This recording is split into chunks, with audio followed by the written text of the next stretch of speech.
One Major League Baseball insider feels like Sandy Alcantara would be a great fit for the Cubs. We're going to talk a little bit about him and what the Cubs would get if they made a trade for him. I know some of you guys aren't going to be happy about that. Matt Shaw looks like an entirely different player since his return. And another big hit for the Cubs third baseman in the win against the Nats last night. And Porter Hodge, probably not coming back anytime soon. We're going to get into that and more right here on the Cubs Baseball channel. Like, subscribe, thumbs up.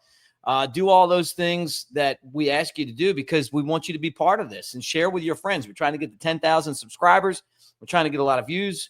We're trying to talk some Cubs baseball. First place Cubs baseball. And Cardinals fans, I mean, you're welcome here. I mean, I don't want to ask you to do something really complicated like, subscribe or hit a bell. Thanks for hanging, though, because we got a lot of good stuff to talk about on this show. Go Cubs.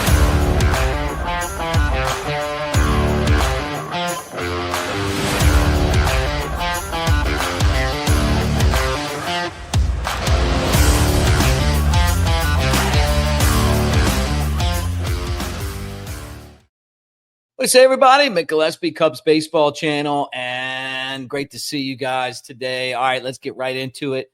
MLB Insider, one of the best, Jeff Passan, is basically doing his they're like trade reports that he puts out every year, and he did his first one, and he thinks that the Cubs would be the best place for Sandy Alcantara.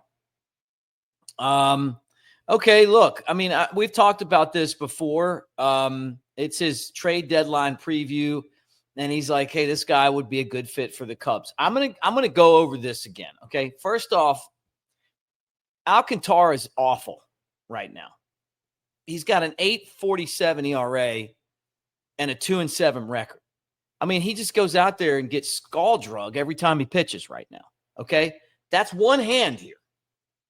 The other hand is the guy was the Cy Young Award winner in 22. Okay. And he's coming back from Tommy John surgery. And it takes time to come back from Tommy John surgery.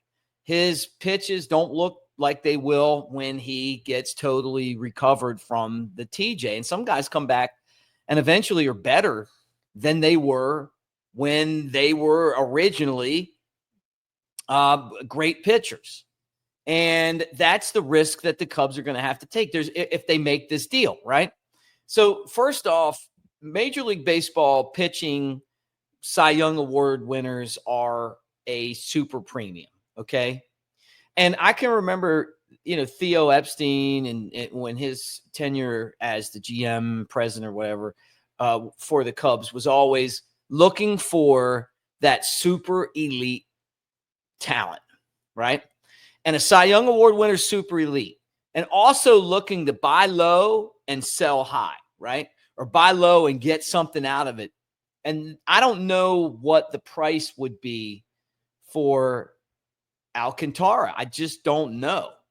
Do you pay the 2022 Cy Young Award price, or are you paying the 2025 2-7 with an 8.47 ERA getting ripped around baseball price? Or do you pay somewhere in the middle? The question that I have is if the Cubs take a risk and they trade, what's the price? And does the guy come and figure it out? I think eventually he will figure it out. It's just how long is that going to take to happen? And that's another part of this, right? The other part of it is like, when does it happen? And if it happens next year, and I know he's under control, but if it happens next year, that's not helping this team, right? And we talked about Jesse Rogers on yesterday's show saying, hey, the Diamondbacks could be in sell mode here soon. And they've got not one, but two guys who could bring could turn a team around, right? Zach Gallen, who would be the guy you'd want. Merrill Kelly, you'd also want him. Both guys are great. Gallen is to me, an ace is ace, right? But Kelly's really good too. Either one of those guys could be available So, you might not have to go and take the risk on Alcantara, but you look through a lot of this stuff. The 8.47 ERA, he's thrown 51 innings. The walk rate, which is like 12.2. The barrel rate, which is like not over 9.5. He's got the highest average exit velocity allowed in his career, and it's like by far so much. Our guy Brett from Bleacher Nation kind of put that on paper. But he's a 29-year-old that's under control until 27. He's making big money, but when he could get healthy and the second half of the season could dominate. So maybe you'd make the trade early enough where they're going, well, we don't really know what we're going to get. Or maybe, if they're not patient, you might be able to get something for him and just be patient with him. Or maybe not, right? But the fact that the Cubs keep getting mentioned with him, I think is important to talk about. But there's no exact science to this. I mean, he may come back and never be the same guy again. So it's one of those things where you go, okay, it's a risk. It's a former Cy Young Award winner. We could have him in the rotation for 2 years. Cubs are going to need an ace next year and the year after that and every year. And it's just kind of interesting to see where other teams look and say, hey, this is a fit. This isn't a fit. Are the Pirates going to be willing to deal some of their pitching? Would Baltimore trade some of their pitching? Who are some other teams that might be on the bubble that trade, like Arizona? This one to me is interesting just because he's so bad right now. You may be able to get him at a discount price just because of that. And then that ends up being a great deal down the road, but I wouldn't give up elite prospects for this guy until you're sure that he's going to be able to come back and help out. Matt Shaw continues to star. And what a great story this Matt Shaw story is becoming. Another big hit for the Cubs and their win over the over the Nationals. And again, you just see the guy and you're going, man, the defense is good. The base running's good. He looks the part. And then all of a sudden you start to see the way that he's hitting the ball. He was so bad those first 18 games compared to the way that he looks right now. He bat 171. They sent him back down. He goes down there and, in his games back, his 13 games back, he's just been great. The doubles, the RBIs, the batting average over 300, he's not an easy out in this lineup anymore. And he kind of helps the Cubs roll the lineup. He's coming up with big hits. And the biggest difference to me is that leg kick is just so much quicker now. And he's able to get on the ball. And what I really like about Shaw is that he uses the entire field. And he kind of reminds me a little bit of Nico Horner in that aspect. He's just got more punch than Nico Horner. And I really don't know why, right? It doesn't make sense to me. But for a guy that's not that big in stature, Shaw, he puts a charge into the baseball. So, Cubs got something here with this guy. Going back to the trades, we've talked about this a lot. I think they need to stick with Shaw at third base, and he's definitely proven himself to be someone that they can count on. All right, final thing I wanted to get in on the show today, and some of you guys may know this already, but basically don't expect Porter Hodge to be back anytime soon. And Craig Counsell kind of said that at a press conference here recently.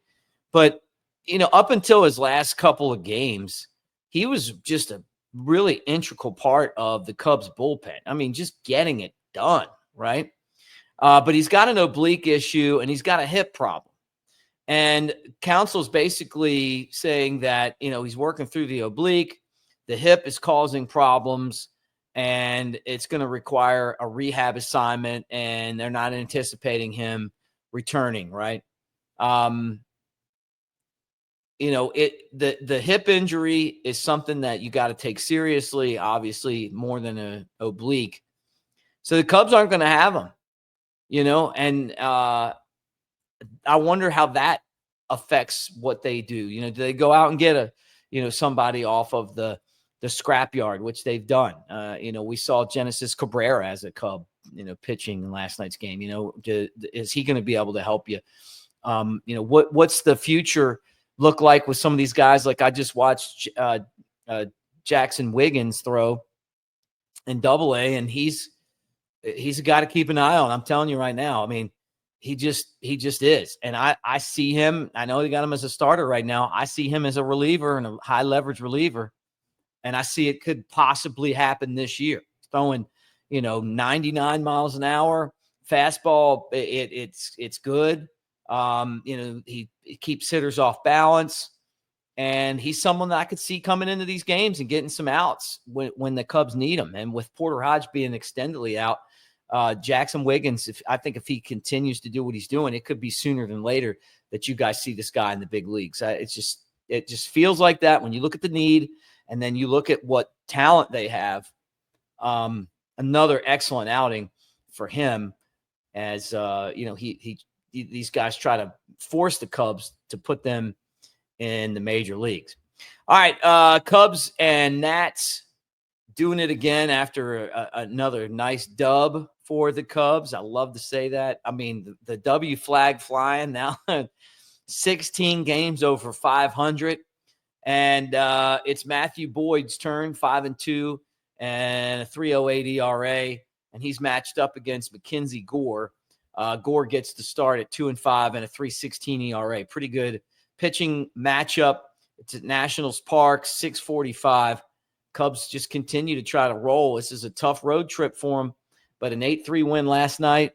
I thought that Cade Horton, he's still learning. He's still figuring it out, but I'm telling you, every time he's out there, the wheels are turning and that guy becomes closer and closer to being what the Cubs need, and that is a frontline starter. I really believe that he's going to be one of the top pitchers that they have here sooner than later.